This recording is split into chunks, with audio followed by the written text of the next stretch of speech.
하나님 말씀 보겠습니다. 고린도전서 3장 16절부터 23절의 말씀입니다. 신약성경 고린도전서 3장 16절에서 23장의 말씀입니다. 여러분들이 가지고 오신 성경책과 또 앞에 있는 자막을 참고하셔서 우리 천천히 봉독합니다. 시작. 너희는 너희가 하나님의 성전인 것과 하나님의 성령이 너희 안에 계시는 것을 알지 못하느냐? 누구든지 하나님의 성전을 더럽히면 하나님이 그 사람을 멸하시리라. 하나님의 성전은 거룩하니 너희도 그러하니라. 아무도 자신을 속이지 말라. 너희 중에 누구든지 이 세상에서 지혜 있는 줄로 생각하거든 어리석은 자가 되라. 그리하여야 지혜로운 자가 되리라. 이 세상 지혜는 하나님께 어리석은 것이니 기록된 바 하나님은 지혜 있는 자들로 하여금 자기 꾀에 빠지지 하시느니라 하였고, 또 주께서 지혜 있는 자들의 생각을 헛것으로 아신다 하셨느니라. 그런즉 누구든지 사람을 자랑하지 말라. 만물이 다 너희 것이니라. 바울이나 아볼로나 게바나 세계나 생명이나 사망이나 지금 것이나 장래 것이나 다 너희의 것이요 너희는 그리스도의 것이요 그리스도는 하나님의 것이니라. 아멘. 할렐루야. 우리 옆에 분과 다시 한 번 더 인사합시다. 말씀의 은혜 받으십시다. 오늘 특별히 우리 소강호 집사님께서 아시는 지인 우리 모서에 계시는 분 초대해서 함께 예배를 드리고 있습니다. 우리 서로 잘 오셨습니다. 우리 박수로 환영하시겠습니다.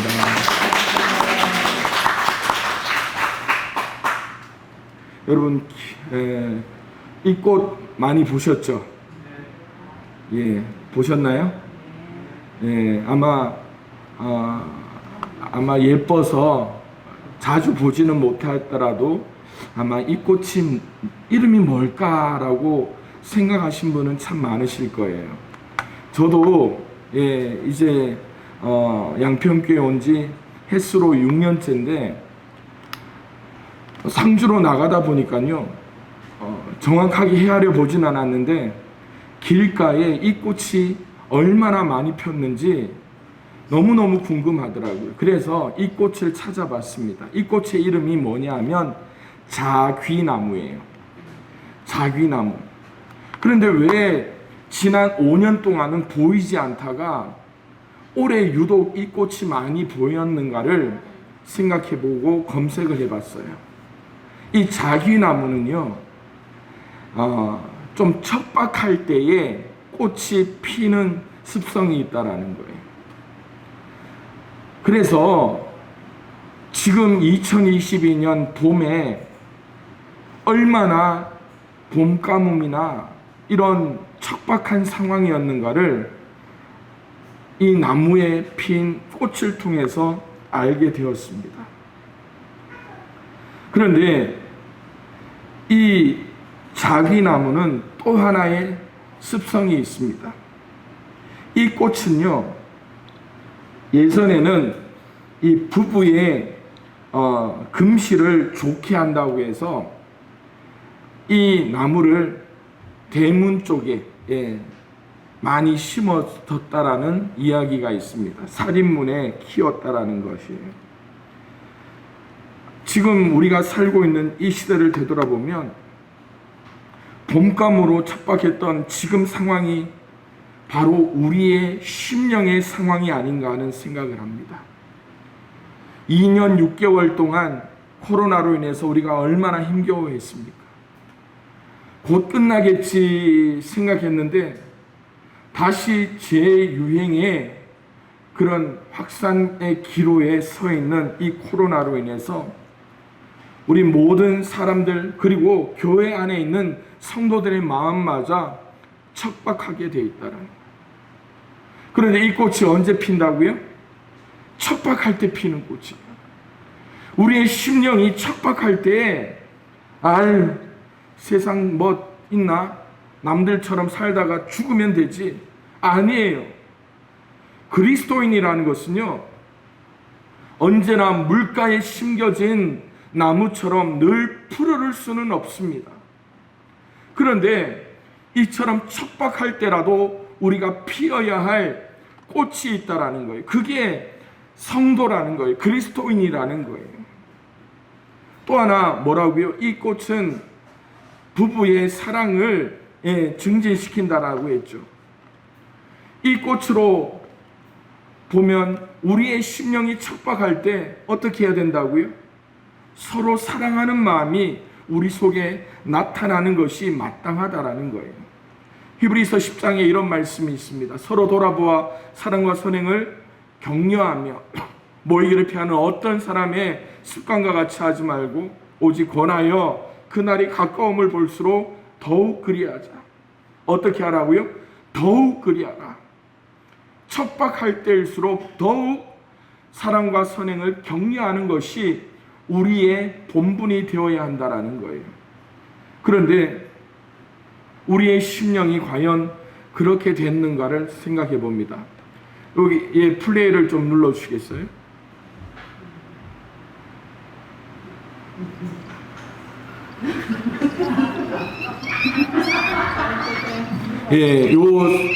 됐습니다. 이 개의 상황을 잠깐 설명해 드릴게요. 새끼 강아지를 한 마리를 더 입양을 했어요. 이 큰 개가 주인이에요. 이 교회 전체의 주인으로 자기는 생각한다고요. 그런데 새로운 식구가 오니까 자기 마음대로 이 작은 개가 움직여지기를 원하는데 어린 개가 자기 말을 안 들어요. 이끌고 싶죠. 사랑과 선행을 격려하고 싶죠. 어떻게 해야 될까요? 따르도록 권면해야 되는데 어떻게 됩니까? 물고 끄는 거예요. 이 큰 개의 마음이 얼마나 척박한가를 한번 생각해 봐야 될 것 같아요. 서로 사랑해야 되는데 지금 우리의 모습이 이렇게 큰 개처럼 물고 끌고 있지는 않은가. 그래서요, 어제 우리가 창세기 말씀을 아침에 말씀을 묵상했잖아요. 아마 기억하실 분이 한 분도 없을 거예요. 그게 은혜죠. 왜? 말씀을 기억하기보다는 포도순 하나 더 따는 게 빠르니까. 그만큼 우리 마음이 척박하다라는 거예요. 창세기 4장에 보니까 아담과 하와가 범죄하여서 그리고 그것으로 인해서 가인과 아벨이 하나님께 제사하였는데 아벨의 제사를 하나님이 받아줌으로 말미암아 가인이 아벨 동생을 쳐서 죽이게 돼요. 그때에 어떤 일이 있느냐? 아담이 다시 자기 아내와 동침할 때에 아담과 하와가 아들을 낳아 그 이름을 셋이라 하는 거예요. 세 번째 아들이라 셋이라 합니다. 그런데 그때 어떤 말씀이 있느냐 하니까 이는 하나님이 내게 가인이 죽인 아벨 대신에 뭘 주셨다고요? 다른 씨를 주셨다라고 말씀합니다. 이 다른 씨를 통하여서 하나님이 원하시는 게 뭐였는가? 셋도 아들을 낳고 그의 이름을 에노스라 하였으며 그때 사람들이 비로소 뭘 하였다라고요?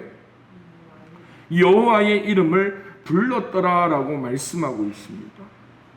오늘 우리가 그리스도인으로 살아간다는 것, 특별히 세상에 흔해 빠진 그리스도인이 아니라 오늘 설교 제목과 같이 참된 그리스도인으로 살아간다는 것이 과연 어떤 것인가를 한번 생각해 봐야 되는 거예요. 우리에게 주어진 본질적인 사명은요, 이 세상에서 뛰어난 업적을 남기는 것이 아니에요. 세상 사람들보다 잘 먹고 잘 사는 게 하나님이 우리에게 원하시는 게 아니라는 거예요.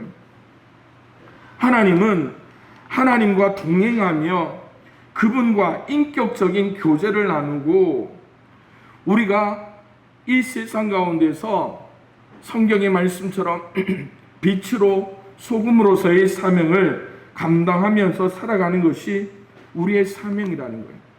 그래서 뭐라고요? 우리에게는 가인도 아니라 아벨도 아니라 뭘 하는 겁니까? 다른 씨의 삶. 그게 뭐라고요?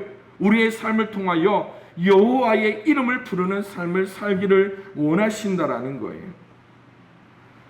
그렇다면 오늘 우리가 읽은 고린도전서 3장의 말씀이 과연 어떤 삶을 살아야 될 것인가를 한번 고민하게 합니다. 고린도전서는요, 사도 바울이 고린도의 성도들을 위해서 쓴 편지입니다. 고린도 교회는 초대교회 중 가장 큰 교회 중에 하나였지만 교회가 큰 만큼 문제도 참 많았던 교회였습니다. 그 문제 중에 가장 큰 문제가 무슨 문제였는가 하면 파당 문제예요. 나는 이 파다, 나는 저 파다. 그러면서 사도 바울이 고린도전서를 쓰면서 파당 문제에 대한 부분을 해결하기 위해서 가장 많은 분량을 할애하였고 말씀을 전파하게 되었습니다.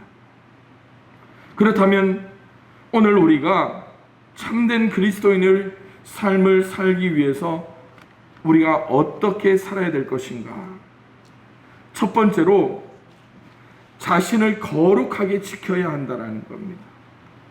자신을 거룩하게 한다는 것은요, 거룩이라는 것은 우리가 쉽게 죄가 없다라는 것으로 생각하지만 단순히 죄가 없는 삶을 산다는 것은 아마 참 힘들 것 같아요.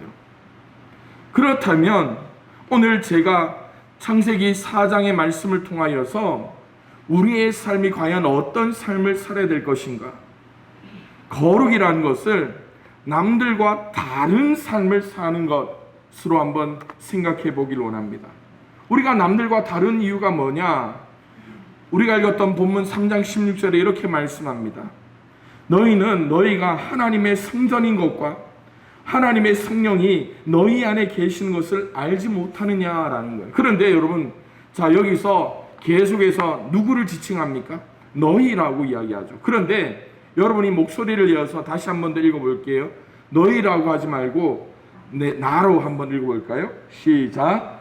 나는 내가 하나님의 성전인 것과 하나님의 성령이 내 안에 계시는 것을 알지 못하느냐. 할렐루야. 내 안에 하나님의 계시고 내가 하나님의 성전이라는 것이에요. 여러분, 이쯤 하면 우리가 남들과 다르게 살아야 할 이유, 다르게가 아니라 참된 그리스도인으로서 살아야 되겠다고 결단하며 나아가야 될 이유를 아시겠죠? 사도 바울은 건물이 성전이 아니라고 이야기합니다. 여러분, 우리가 이 예배당을 가지고 많은 사람들이 말을 잘못하는 것 중에 하나가 이것이 성전이라고 이야기해요. 맞습니다. 그래, 예배를 드리면 이것이 성전일 수 있습니다. 그런데 이 성경을 읽다 보면 무엇이 성전이라고요? 내가 성전이. 여러분이 성전이라는 거예요. 성령이 우리 안에 계시기 때문입니다. 구약 시대에는 성전과 성막, 그것을 통하여서 하나님의 임재가 상징하면서 거기에 뭐합니까? 임재가 나타나죠. 그래서 거기에 뭐가 뿌옇게 하나님의 영광의 구름, 쉐키나라는 그런 하나님의 영광의 구름이 임재합니다. 그런데 여러분, 임재라는 것은요, 아주 이렇게 작게 임재한다라는 거예요. 그런데 단순한 임재가 아니라 영광이라는 것은요, 하나의 빛이 임하면서 그 주변 전체가 하나님의 나타나심으로 가득하게 된다라는 거예요. 그렇다면 여러분, 나의 삶에 하나님의 임재가 임하면 내가 가는 곳마다 뭐가 나타나는 겁니까? 하나님의 영광이 나타나는 거예요. 그러기에 나 자신을 거룩하게 해야 될 사명이 참된 그리스도인인 우리에게 나타난다라는 거예요. 그래서 17절에 이어서 말씀합니다. 누구든지 하나님의 성전을 더럽히면 하나님이 그 사람을 멸하시리라. 하나님의 성전은 거룩하니 너희도 그러하니라 라고 말씀합니다. 이 말씀을 접하고 사도 바울의 반대파가 있다면 이렇게 말했을 수 있습니다. 사랑의 사도라면 어떻게 이렇게 과격한 표현을 쓸 수 있을까? 하나님의 성전을 더럽히면 하나님께서 그 사람을 멸하시리라. 멸한다라는 게 뭡니까? 심판이에요. 그러니까 사랑과 정의라는 것은요, 같이 가는 거예요. 우리 엄마 아빠는 나를 사랑해. 그래서 내가 아무리 잘못하더라도 엄마 아빠는 나를 안아주실 거야. 그런데 뭡니까? 사랑하는 자녀에게 부모는 뭘 한다고요? 매를 드는 거예요. 사랑과 정의, 그처럼 우리 하나님도 사랑의 하나님이시면서 정의로 성전의 거룩함을 감당하지 못하면 심판하신다라고 말씀합니다. 하나님의 성전을 더럽히면 멸한다고 하는 바울이 강하게 말씀하시는 것은요, 그만큼 성전과 거룩함을 중시했기 때문입니다. 왜 그럴까요? 우리가 레위기 말씀을 많이 봤는데 레위기 15장에 보니까 이렇게 말씀합니다. 함께 읽습니다. 시작. 너희는 이와 같이 이스라엘 자손이 그들의 부정에서 떠나게 하며 그들 가운데 있는 내 성막을 그들이 더럽히고 그들이 부정한 중에서 죽지 않도록 할지니라. 뭐라고요? 우리가 거룩하게 행하지 않으므로 하나님 안에서 죽임당하는 것을 막기 위해서 사도 바울은 이렇게 말씀하고 있습니다. 이스라엘 사회에서 여러분 특별히 하나님 앞에 범죄함으로 멸시당한다, 쫓겨난다는 게 어떤 겁니까? 이스라엘 사회에서 생활할 수 없게 된다는 거예요. 당시 고린도 교회를 한번 생각해 보십시다. 고린도는요, 큰 항구 도시를 끼고 있습니다. 그래서 수많은 사람들이 그리고 수많은 물자들이 오가면서 경제적으로도 부족함이 없는 그런 도시예요. 그러니까 여러분, 그러한 항구 도시의 특성이 뭡니까? 거룩하게 살기가 힘들다라는 거예요. 그뿐만이 아니라 음란한 그런 문화가 그 속에 많이 넘쳐났다라는 거예요. 그 또한 뭡니까? 사람들이 많으니까 교회도 생겨납니다. 그런데 거짓 선생들이 나타나서 버젓이 그 속에서 거짓을 진리로 가르치고 있다라는 것을 보게 되었습니다. 오늘 우리의 삶도 마찬가지죠. 자귀나무, 어떤 나무라고요? 척박할 때 핀다고요. 오늘 우리가 살고 있는 이 시대가 척박합니다. 그러나 이 고린도 교회만큼 부유하고 또 많은 사람들이 오가고 또한 우리의 주변에 부족한 것이 없는 그런 시대를 우리가 살아가고 있습니다. 그럴 때 우리에게 가장 많이 도전되는 것이 무엇인가를 한번 생각해 보세요. 수많은 문화적인 그러한 컨텐츠를 통해서 우리의 심령의 거룩함보다는 음란함, 하나님보다는 세상 것에 대한 관심을 더 많이 갖게 하는 거예요. 여러분, 앞서 말씀드렸듯이 우리 심령이 왜 척박해졌는가를 한번 생각해 보십시오. 여러분, 우리가 힘들었던 70년대, 80년대 교회 생활을 했던 우리 아버지, 우리 어머니 세대를 한번 생각해 보세요. 진짜 먹고 사는 것이 그들의 꿈이었어요. 우리 부모님들은요, 우리 자식 한 끼라도 안 굶기는 게 기도 제목이었어요. 그런데 물질적으로는 부족하였지만 우리 부모님 세대는 어떻습니까? 힘들 때 새벽에 가서 기도합니다. 또 지친 몸을 이끌고 밤에 와서 철야합니다.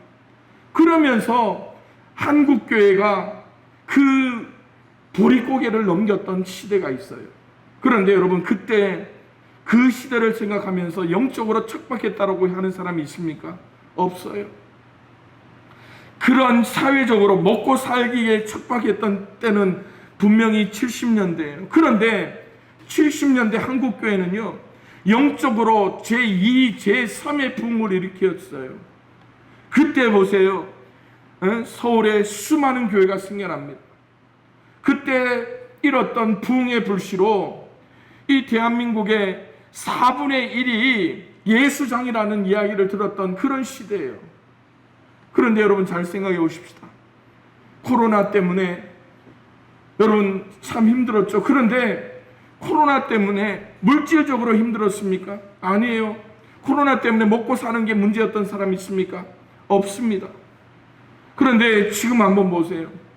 코로나로 인해 모이지 마라, 교회에 나와서 모이는 예배 말고 온라인으로 예배하라, 그랬더니 사람들이 어떻게 됩니까? 그동안은 춤도 안 추던 사람들이 교회에 모이지 말라고 하니까 춤을 추면서 집에서 예배를 드려요. 그래 다시 모이자 하니까 뭐합니까? 안 모여도 되더라, 집에서 예배 드려도 되더라. 여러분, 무슨 일이 생기는 겁니까?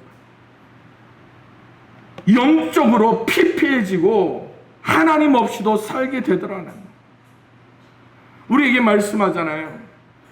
우리가 하나님의 성전인 것을 잊어서는 안 되는데, 지금 모이라고 하니까 내가 예배당, 내가 성전인데 내가 머무는 곳이 예배의 처소라면서 사람들이 안 모인다는 거예요. 먹고 살기 힘들던 70년대 여러분 1000만 기독교인이라고 이야기했잖아요. 지금 보십시오. 지금 600만 기독교인이라고 이야기합니다. 그런 때를 우리가 다시 생각해야 돼요. 사랑하는 성도 여러분, 여러분의 거룩함을 추구하면서 여러분 가운데 있는 성령의 전인 여러분의 심령이 다시 하나님께로 나와 창세기 4장 25절의 말씀처럼 다른 시의 삶을 우리에게 주실 때 여러분의 삶에서 남들 입에서는 나오지 않는 그 여호와의 이름을 날마다 부르며 참된 그리스도인으로서의 삶을 마음껏 살아갈 수 있는 저와 여러분들이 될 수 있기를 주님의 이름으로 축원을 드립니다. 두 번째로, 참된 그리스도인의 삶이라는 것은요, 속이지 말고 속지 말아야 한다라는 거예요. 고린도전서 3장 18절을 보니까요, 아무도 자신을 속이지 말라. 너희 중에 누구든지 이 세상에서 지혜 있는 줄로 생각하거든 어리석은 자가 되라. 그리하여야 지혜로운 자가 되리라 라고 말씀합니다. 이게 무슨 말입니까? 자신을 속이지 말라라고 말하는 거예요. 이렇게 보면 여러분, 우리 또한 나 자신을 속이며 살고 있다라는 말씀이에요. 일반적으로 살아가는 삶 자체가 뭐 하는 겁니까? 내가 남을 속고 속이지 않으면 내가 나를 속고 속이는 것이 우리의 인생이라는 것입니다. 아마 이 말씀을 보면 갑자기 누군가에게 빌려줬던, 누군가에게 사기당했던, 속았던 그것이 떠오르면서 속으로 비밀 장부를 꺼내죠. 야, 이 집사님한테 빌려줬던 돈 20만 원 내가 못 받았네 하면서 속으로 생각하면서 다음에 만나면 꼭 받아야지. 그런데 여러분, 속고 속인다라는 게 뭡니까? 속이는 사람은요, 속이는 이유가 있습니다. 또 뭐 때문에 속입니까? 내일이 있잖아요. 돈에 대해서 혹 사기를 당해보신 분들은 꼭 이런 이야기를 합니다. 언제 준다고요? 내일 줄게. 다음에 줄게 이야기하는 거예요. 그런데 남이 나를 속이는 것도 나쁜 결과를 낳지만 내가 나를 속이는 것은 더 나쁜 결과를 낳는다는 것을 성경은 말씀하고 있습니다. 남이 내게 사기치는 것은 경계하면서 내가 내게 사기치는 것에 대해서는 굉장히 관대하기 때문입니다. 사람은 다른 어떤 사기꾼보다 자신이 자신을 많이 속일 수 있다는 것을 우리는 기억해야 됩니다. 특별히 이제 우리 아이들이 방학을 앞두고 있어요. 이제 다음 주가 되면 우리 아이들이 방학하는데 학교에서 꼭 이걸 만들어 옵니다. 뭐 만들어 오는지 아시죠? 생활 계획표라는 걸 만들어 와요.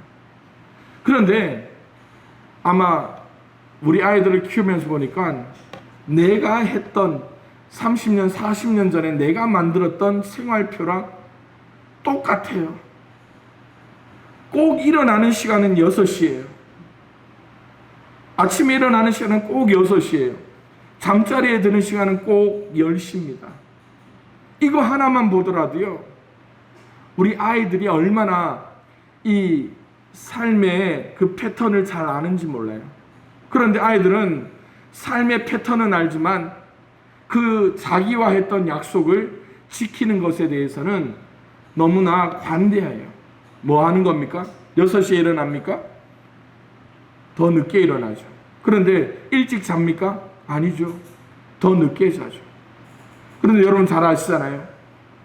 한번 생활 패턴이 바뀌면 계속해서 그 패턴을 유지하게 됩니다. 한번 무너진 약속, 다시 말씀드리면 내가 나를 한번 속이면 계속해서 뭘 한다고요? 계속해서 나를 속여야 되는 거예요. 그러듯 내가 남을 속이는 것도 마찬가지죠. 어떻습니까? 한번 거짓말하게 되면 그 거짓말을 어떻게 포장하기 위해서 또 다른 약속, 또 다른 만남에서 계속적으로 뭘 해야 됩니까? 속여야 되는 거예요. 그럴 때 여러분, 참된 그리스도인의 삶이라는 것은 무엇을 말하는가? 아무도 자신을 속이지 말고 남도 속이지 않으며 하나님이 내게 원하는 바를 따라 온전히 살아나갈 수 있는 저와 여러분들이 되어야 한다는 것입니다. 특별히 자기가 똑똑한 줄 아는 것이 미련한 것이고요, 자기가 미련한 줄 아는 것이 똑똑한 것이라는 겁니다.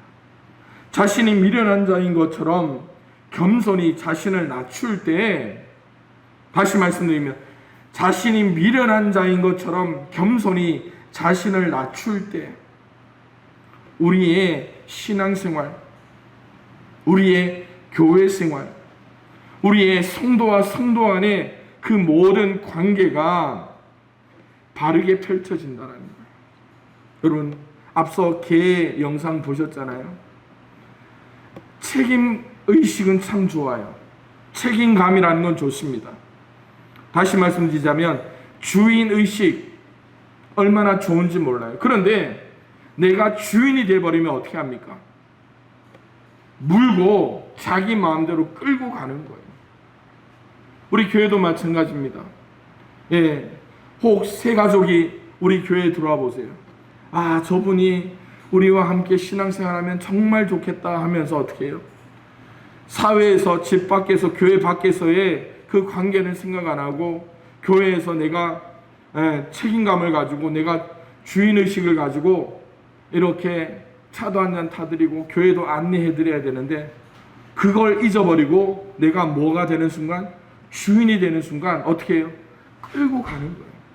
물어버리는 거예요. 저와 여러분들의 삶에서 참된 그리스도인의 삶을 통하여 우리 스스로가 믿음 안에 정직한 삶을 살아갈 수 있기를 주님의 이름으로 축원을 드립니다. 마지막으로 우리가 참된 그리스도인의 삶을 살기 위해서 자랑하지 말아야 된다는 거예요. 자랑하지 말아야 된다. 21절 말씀에 이렇게 말씀합니다. 그런즉 누구든지 사람을 자랑하지 말라. 만물이 다 너희 것임이라. 여러분, 고린도 교회가 파당의 문제로 참 힘들었다라고 말씀하는데 무엇 때문에 파당의 문제가 생깁니까? 자기가 따르는 리더가 최고라면서 사람을 자랑하는 것 때문이에요. 자랑과 사랑은 반대 개념이에요. 자귀나무가 사랑 금술의 나무라고 했잖아요. 그런데 이 자귀나무가 왜 사랑의 나무인가를 보면 아마 아시는 분들은 아실 거예요. 그 잎사귀가 참 많이 이렇게 피어져 있는데요. 해가 지고 저녁이 되면 이 이파리들이 어떻게 해야 될까요? 다 오므라들면서 이렇게 잎과 잎이 이렇게 품는 거라는 거예요. 잎과 잎이 이렇게 오므라들면서 이렇게 이파리가 서로를 이렇게 안는 그런 거라는 거예요. 물론 꽃을 좋아하시는 분들은 송엽국이나 이런 여러 가지 나팔꽃도 해가 지면 오므라들고 이 송엽국이라는 그 화초도 이렇게 오므라드는 성질이 있더라고요. 그런데 이 자랑이라는 것은요, 자기가 잘났기 때문에 오므라들더라도 어떻게 해요? 내가 그 위에 있어야 된다. 내가 그 위에 있어야 된다. 또 남이 나와 비슷하게 있는 것 자체를 인정하지 않습니다. 왜냐하면 나는 이 사람을 밟고 올라가야 되기 때문에. 여러분, 아마 예배를 마치고 나가면 두 가지가 새롭게 보일 거예요. 마당에 뛰어노는 개가 새로워 보일 거예요. 또 하나가 새로워 보이는 게 집에 가면서 길가에 피어있는 이 자귀나무가 새롭게 보일 겁니다. 그런데 그 두 가지를 통하여서 마음속에 생각이 나거든 여러분 자신을 되돌아보셔요. 뭘 되돌아봐야 될까요? 혹 내가 자랑하고 싶은 게 있는가 없는가. 이 고린도 교회의 문제가 무엇인가 하면 22절 23절에 나옵니다. 내가 좋아하는 사람이 누구냐를 이야기하는데 바울이나 아볼로나 게바나 세계나 생명이나 사망이나 지금 것이나 장래 것이나 다 너희 것이요 너희는 그리스도의 것이요 그리스도는 하나님의 것이다. 뭐라고 이야기합니까? 내가 누구 것이라고요? 하나님의 것. 내가 하나님의 것이라는 것. 여러분, 그러면 자랑할 것 없다라는 거예요. 우리 집사님들이 식사하면서 이야 오늘 어제가 복날이어서 토종닭을 사서 여러분 식사를 준비했습니다. 그런데 밥을 먹으면 이제 예민하신 분들이 여기는 안 계시지만 설교를 준비하다 보니까 그렇게 나오는 거예요. 고기 개수를 헤아리는 거예요. 고기 개수. 한 마리씩 드리면 참 좋은데 또 한 마리씩 하면은 이게 내 닭은 크고 작고 이러면서 또 싸움이 될 수 있으니까 다 뜯어서. 그런데 뜯어서 주니까 나는 고기가 5점밖에 없는데 저분은 6, 7점 되는 거 보니까 참 여러분 거기에 제가 지난주에 말씀드렸잖아요. 뭐에 목숨 걸지 마라? 사소한 데 목숨 걸지 마십시오. 사소한 데 목숨 걸지. 왜냐하면 우리가 누구라고요? 내가 누구라고요? 나는 하나님의 것이다. 나는 하나님의 것. 그만하면 여러분 게임 끝난 것 아닙니까? 사람이 하나님의 주권을 인정하면 내가 하나님의 것이라고 인정하면 만물을 주관하시는 하나님의 복이 내게 임할 것이다라고 말씀하시는 거예요. 그런데 우리는 뭘 그렇게 자랑합니까? 뭘 그렇게 자랑해요? 인생에 3대 재앙이 있대요. 여러분 잘 생각하셔야 돼요. 인생에 3대 재앙이 있대요. 우리가 원하는 게 뭐냐? 돈이죠. 그런데 오래 사는 게 우리가 원하는 거잖아요. 이거 세 가지만 해도, 이거 한 가지만 해도 우리가 깊게 생각해 볼 만한데 인생의 3대 재앙, 돈 없이 오래 사는 것,